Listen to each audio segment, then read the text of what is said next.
Donc, grande création, c'est à la maison. On va commencer par... Il ne fait que parler. Oui.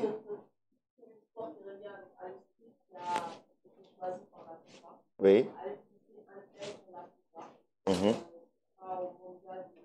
Oui.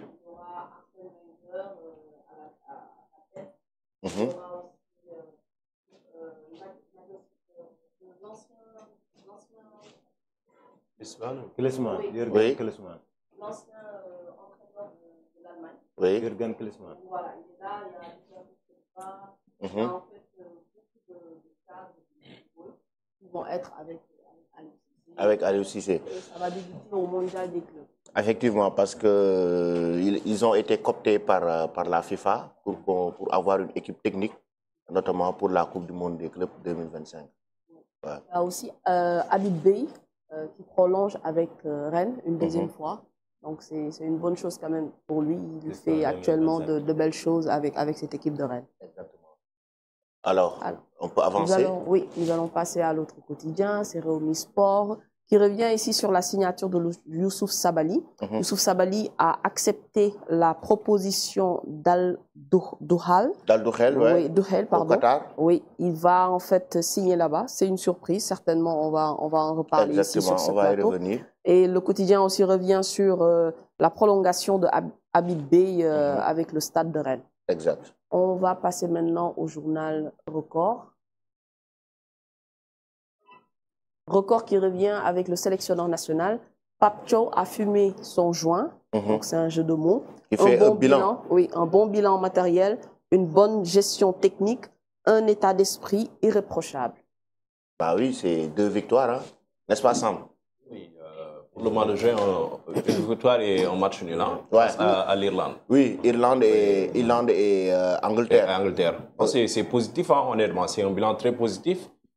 Si on voit aujourd'hui cette campagne qu'il a effectuée en gagnant aujourd'hui avec la manière cette grosse équipe de l'Angleterre, un match nul face à l'Irlande, ce qui n'était pas du tout évident comme bilan. Il a su vraiment aussi réussir ça et surtout prendre ses responsabilités parce qu'il y a eu beaucoup de critiques, beaucoup de bruit lorsqu'il a annoncé l'absence de Sadio Mané en disant que c'était une décision personnelle qui lui appartenait, lui à Sadio Mané. Donc voilà, Pape Thiaw quand même a su vraiment être ferme dans ses positions, droit dans ses votes. Et comme on dit, hein, Sénégal, exactement. Et pour confirmer ce qu'il dit, il fait d'ailleurs une déclaration ce matin sur ses réseaux pour dire une campagne amicale riche en enseignements. Donc nous revenons de ces 2 confrontations avec un sentiment positif et des certitudes renforcées. Cette expérience nous sera précieuse pour aborder avec confiance les prochaines échéances. Il parle des éliminatoires de la Coupe du Monde, mais surtout quand même de la prochaine Coupe d'Afrique des Nations. Coach, naka nga gisee ñaari match du Sénégal? En fait, ñaari match yi moom vraiment impeccable. Parce que vraiment bi ma ci gën a marqué mooy l'Angleterre. L'Angleterre dañ ko gagné avec la manière. C'est-à-dire Angleterre ragaluñ ko. Parce que équipe mënoo ko ragal mu mëne la ci feefam 1-0 nga gëm ko jusqu'au dernier centime nga gagné ko 3-1. Surtout un gros morceau comme l'Angleterre. Vraiment man am naa ci mbetteel mais awuma ko ci aussi. Am naa ci mbetteel d'une part et d'autre part awuma ko ci parce que comment ça s'appelle encore? Je viens de dire ça tout à l'heure. Sam vient de dire ça tout à l'heure. Parce que gis nga équipe da ngay ñeme li nga wax rek Sénégal ku fi nekk foo nga xaw a dëgër bopp benn instant. Parce que Pape Thiaw s'il passait à côté rek lu bare mën na ko cee fekk surtout un gros morceau comme Sadio Mané qui n'était pas présent au niveau de la tanière man affaire bi jaaxaloon na ma tuuti et puis amoon naa ci tuuti tiitaange aussi quoi mais li ñuy wax naan bala nga defar am rek il faut nga toj ay nen. Sadio Mané fallait mu def nii pour ñu pour ku mel ne par exemple le gosse là Sabaly mën a wane boppam quoi. waaw c'est ça quoi donc vraiment ñaari prestations yi dañuy féliciter Pape Thiaw di ko ñaanal aussi yeneen échéances yi mu jëm yàlla na ko ci yàlla defal lu kawe njortam ba Sénégal yëpp am ci waaw donc vraiment c'est ça quoi. Exactement. Avant de passer à l'autre quotidien, juste ici, on nous dit aussi le sprint final lancé pour la Ligue 1 entre Gorée, Jaraf et Wakam, pardon. Ce sera ce week-end, Inch'Allah. Et aussi la balle qui va, on va dire, voir en fait la finale entre Al-Ahli de Boissy contre le Petro Luanda. Ce sera au Rwanda, Inch'Allah. Et c'est quand même bien, il y a vraiment en fait beaucoup d'événements sportifs. Il y a aussi, concernant la balle, une nouvelle information, en tout cas une nouveauté au niveau de la balle, c'est-à-dire pour cette année, le trophée recevront un anneau donc, de championnat. Donc ça, c'est une bague, exactement. C'est comme pour en NBA, les MVP, exactement, ils ont en fait des bagues. Voilà, donc 2025 champion, ça quand même, c'est une nouveauté au niveau de la balle. C'est une innovation. C'est une innovation.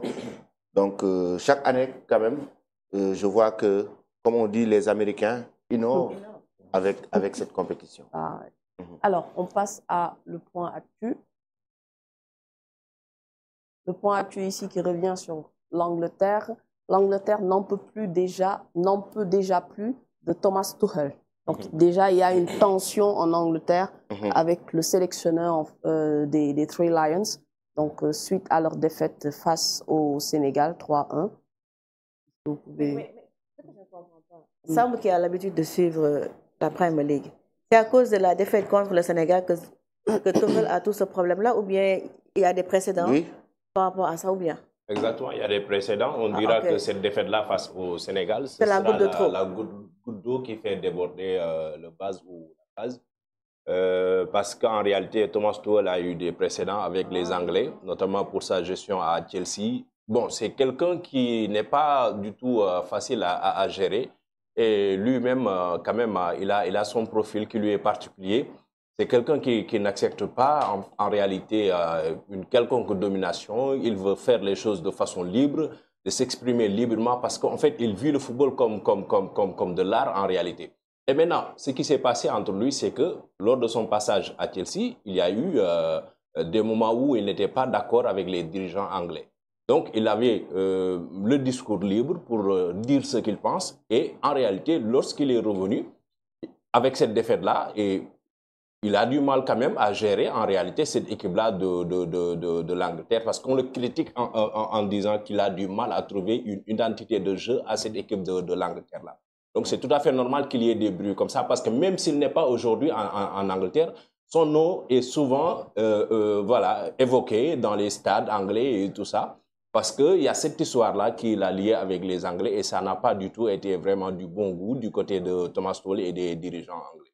Oui, et sans oublier que dans le match, il y a eu un clash entre Tuchel et Bellingham, avec même ça, la mère de Tuchel qui a réagi, qui dit qu'elle n'a pas apprécié la réaction de Bellingham envers son fils. Donc ça, on va y revenir. Oui, de toute façon. voilà, en fait, ce sera pour Sport Mirror, où la mère a indiqué en fait qu'elle ne supportait pas les prêteries de Bellingham. Ouais. Donc là, c'est une déclaration de Tuchel qui dit cela. Ça montre vraiment qu'il y a une tension entre l'entraîneur et Jude Bellingham. Exactement. Et pourtant, Tuchel, bon, c'est pas vraiment... Entre lui et ses joueurs, c'est toujours comme ça. Bon, justement, je pense que le classement bi génnee on de départ d'Angleterre. Ma gis ko moom sur le banc. Je me suis posé pas mal de questions. Pourquoi Bellingham sur le banc aujourd'hui? Je ne savais pas exactement ce qui s'est passé, mais d'un instant, je pensais que c'était un problème tactique qu'il voudrait utiliser. C'est-à-dire attendre que le Sénégal se fatigue pour que Bellingham puisse faire la différence très rapidement. Ouais. C'est ce que j'avais cru. Mais je viens d'apprendre que vraiment il y avait des antécédents. Oui.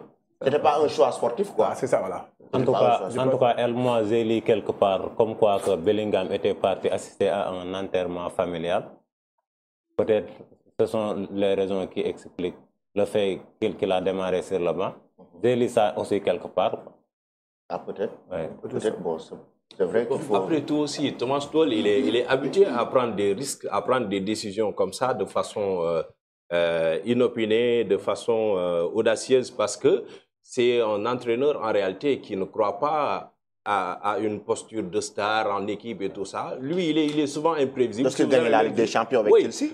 Il n'a pas eu par exemple, meilleur milieu de terrain dans ce registre-là face au Sénégal que Palmer. Il ne l'a pas mis, il n'a pas joué. C'est quelqu'un qui prend des risques comme ça. Et je ne serais pas surpris d'ailleurs s'il avait mis une équipe moyenne face au Sénégal en mettant par exemple des joueurs qui n'ont pas eu beaucoup de temps de jeu dans le club et tout ça. Parce que lui, il aime en réalité les décisions de façon inattendue. Si vous avez même vu, il a mis une charnière qui n'a pas été vraiment bon, quoi, en réalité. Les deux joueurs de Chelsea là, Colwill non, c'est Colwill et Chalobah. Bon, c'est vrai, Chalobah, il est bon, mais ce n'était pas vraiment une charnière de feu pour... Nicolas Jackson les a fatigués. C'est ça la réalité. Ils sont bons, mais Nicolas Jackson, quand même, les a fatigués avec le pressing haut. Nicolas, d'ailleurs, bien sûr. Il les connaît très bien. Il les connaît très bien, franchement. Et puis c'est à cause de Colwill même qu'on a annulé le billet de Bellingham. Avec sa faute. Moi, je remarque que certaines personnes, ou bien, ça c'est fréquent, partout. Le choix souvent, les gens critiquent le choix des coachs. Mais le coach a le choix de placer qui il veut. Donc, même s'ils ont des bisbilles antécédents avec Bellingham, donc je pense qu'il a son choix. Il fait son choix tactique, technique. Donc, je pense que souvent, hormis Tuchel, des fois même tu vois des gens, quand les entraîneurs font le classement, les gens les critiquent. Donc, je pense que il faut laisser libre au coach de faire son classement, à sa guise, quoi. Ouais. Maintenant, ça dépend aussi de quel jour. Des fois, même on critique aujourd'hui, tout est rose, on ne le critique pas, mais imagine qu'on essuie des défaites, c'est sûr qu'il va essuyer énormément de... Ça, c'est le football qui est ingrat. Voilà, ça, c'est l'homme. Le football est ingrat. Tu mets le leader technique de ton équipe. Aujourd'hui, tout marche avec Pape Thiaw. Imagine demain, si on perd... Ce qui est étonnant et choquant, le meilleur joueur qui est sur le banc. C'est ça le problème de cette situation. Même s'il est bon. C'est le meilleur joueur anglais. Non, en fait, c'est le meilleur joueur anglais qu'on a mis sur le banc. Je ne sais pas pourquoi on l'a mis sur le banc. On ne vit pas avec eux. On n'est pas avec eux. C'est étonnant, ça. Mais le coach, il est mieux placé pour savoir si il a ses raisons. Il a ses raisons. Mais c'est quand même très normal que ça choque les amateurs parce que c'est le meilleur joueur. En fait, tu ne peux pas avoir un Bellingham dans un match. Alors que c'est Bellingham même qui avait malmené le Sénégal en 2022. Imagine qu'on avait Sadio Mané sur le banc. Actuellement, si on met Sadio Mané sur le banc, ce n'est pas un scandale. Actuellement, non, ne parle pas d'actuellement. Même dans le passé. Dans le passé, c'est un scandale. Parce que c'est notre meilleur joueur. C'est vrai. Dans le passé, c'est un scandale parce que c'est notre meilleur joueur. Parce que le coach, il est plus proche des joueurs que nous. Nous, on est à l'extérieur. Imagine qu'on avait mis Dembélé sur le banc. Est-ce qu'on savait pourquoi on l'avait mis sur le banc? Parce qu'il avait raté l'entraînement. Donc, il faut laisser libre aux coachs de faire leur choix. Oui, ça, c'est vrai. Ce qui est sûr, c'est que Thomas Tuchel, lui, il s'en fout éperdument. Là, c'est pas, il va continuer en fait. Par contre, il est en danger. Non, il est en danger. Oui, il est en danger. Normal. Et rappelle-toi, il a mis Mbappé maintes fois sur le banc quand il était à PSG. Oui. Et récemment, l'histoire a montré que lui, quand il était à la tête de cette équipe de Chelsea-là, il y avait Tammy Abraham qui était tellement bon en Ligue Europa. Mais Thomas Tuchel, durant toute la période, il l'a mis sur le banc. Et pourtant, c'était son meilleur attaquant qui arrivait à mettre des buts. Jusqu'à maintenant, c'est qu'il perd de la finale. Il y a la copine de Tammy Abraham qui a mis un tweet en disant que attends, tu mets ton meilleur joueur sur le banc alors que c'était ton meilleur attaquant comme ça. Lui, il s'en fout éperdument. C'est pas ça son problème en réalité. Et il y a aussi un autre fait, il faut le dire, c'est que là, ça sort totalement du cadre du football. C'est le fait qu'il soit aussi allemand. On sait très bien que voilà, il y a des réalités entre l'Allemagne et l'Angleterre, surtout pour des techniciens allemands qui viennent aujourd'hui prendre l'équipe nationale de l'Angleterre. L'équipe nationale de l'Angleterre qui a été dirigée pendant plus de 7 ans par Southgate, donc qui est un Anglais. Aussi, donc c'est très difficile de s'imposer. Voilà, c'est très difficile de s'adapter à un autre style. C'est arrivé à. Si c'est ça, pourquoi prendre des entraîneurs allemands alors? Non, c'est le football. Les Anglais sont conservateurs. Oui, très conservateurs. Ils sont très conservateurs. Ils sont conservateurs par rapport à leur philosophie de jeu. Ils sont conservateurs même par rapport à beaucoup de choses dans le foot, les Anglais. Tu as vu Capello? Il est passé par l'Angleterre, mais il n'a pas duré. Non, il ne va pas. Mourinho, on lui a proposé l'Angleterre, il a refusé. Bien sûr. Donc, ils savent carrément que les Anglais sont exigeants et conservateurs par rapport. Très exigeants. Ouais, très exigeants. Ça, il faut le dire. Par cette déclaration du Tuchel avec Sun Sport, Tuchel qui dit toujours, bon, je pense que ça va partir au clash avec Bellingham. C'est un clash qui commence. Ouais, c'est un clash toujours, qui commence. En fait. Bon. On va voir ce que cela va donner. En tout cas, c'est le leader technique de cette équipe d'Angleterre. C'est le clash qui commence entre Thomas Tuchel et son joueur. Il s'agit notamment de Jude Bellingham, donc le meilleur joueur de cette équipe anglaise. Donc malheureusement, c'est une défaite pour l'Angleterre. C'est ce qui crée actuellement ces ennuis. Si l'Angleterre avait su remporter le match, Thomas Tuchel aurait pu avoir raison sur Jude Bellingham, mais il a perdu. Et que c'est Bellingham qui a failli marquer le but d'égalisation. Moi, je me dis qu'il avait peut-être sous-estimé l'équipe